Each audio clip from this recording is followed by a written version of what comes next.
Food rewards, play, toys, pats, praise. Which ones are primary and which ones are secondary reinforcers? And how does it all work? It is Jose here from Train Me Please. Let's go. Things in the environment, or to be more scientific, stimuli, can work as reinforcers. This means that they can increase the future probability of a certain behavior, especially if they are delivered with good timing. What makes something an effective reinforcer will depend on the individual. Some dogs will do anything for a tennis ball. Others will prefer a delicious snack. Some dogs will enjoy tactile contact. Some will not. And some will only want it in certain contexts, such as at home or when they are not expecting something else. Pats are actually often not a great reinforcer, and in my experience, most novice dog guardians tend to overestimate its value.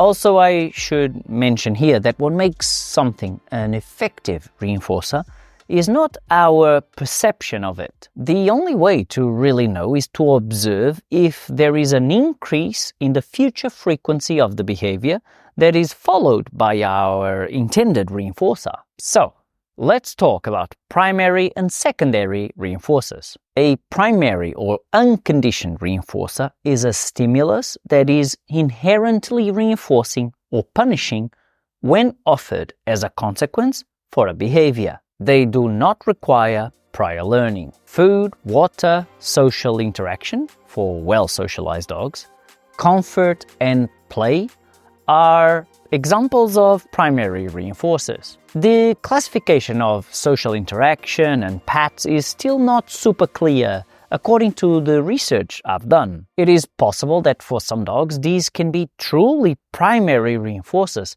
whilst for others they are much less significant. Anything that causes discomfort, pain, fear and anxiety can be considered aversive primary reinforcers. Given that the dog wants to avoid these, its removal can increase certain behaviors, which is why they have reinforcing properties. Please do yourself and your dog a favor and avoid the deliberate use of these types of reinforcers. A secondary or conditioned reinforcer is any stimulus that is originally neutral or with weak reinforcement properties and that acquires its strength as a reinforcer by being consistently paired with other reinforcers, typically by being paired with primary reinforcers such as food. Toys, praise, pats, and the sound of the clicker or marker word can be considered secondary reinforcers. A threatening posture or scolding can often be considered aversive secondary reinforcers. Another good example of a secondary reinforcer is the dog's name. It means nothing initially, but after being paired with food, training sessions, and play, it becomes super meaningful for the dog. Also, secondaries need to precede the other reinforcers to become established. They should not follow the primary reinforcer if you are after optimal results. A clicker or the word yes or good can become super handy secondary reinforcers. By preceding primary reinforcers such as food, these quick and always available sounds can later be used as deliberate bridging stimulus. This can be quite handy when training a dog, especially if it will take you a few seconds to find a primary reinforcer, or if you want to pinpoint a certain aspect of a behavior that is happening at a certain distance from you. By the way, they are called bridging stimulus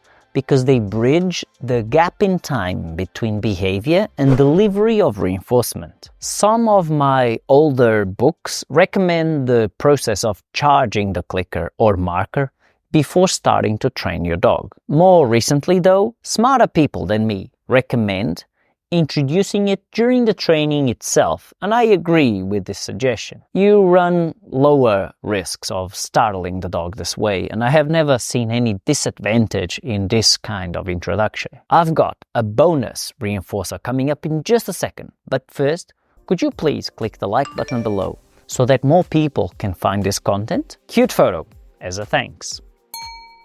A recent development in the world of animal training, and one that I confess I still need to read a bit more on, is the use of tertiary reinforcers. If a behavior is fun enough for your dog, you can use a cue to do that behavior as a tertiary reinforcer. More info about this in the description below, but do consider this. The clicker or marker word can actually be considered a secondary and a tertiary reinforcer simultaneously. It acquired its value by association with a primary reinforcer, and depending on how you use it, it is also a cue to approach to receive rewards or to wait for rewards to be brought to them. Interesting, right? Could you please leave me a comment below with the keyword primary? That will let me know that you watched the video to this point. A big thanks to everyone that has made contributions to support my work here, and a reminder that a link to it is always in the description below. Next, I recommend this video here about differential reinforcement strategies. Muito obrigado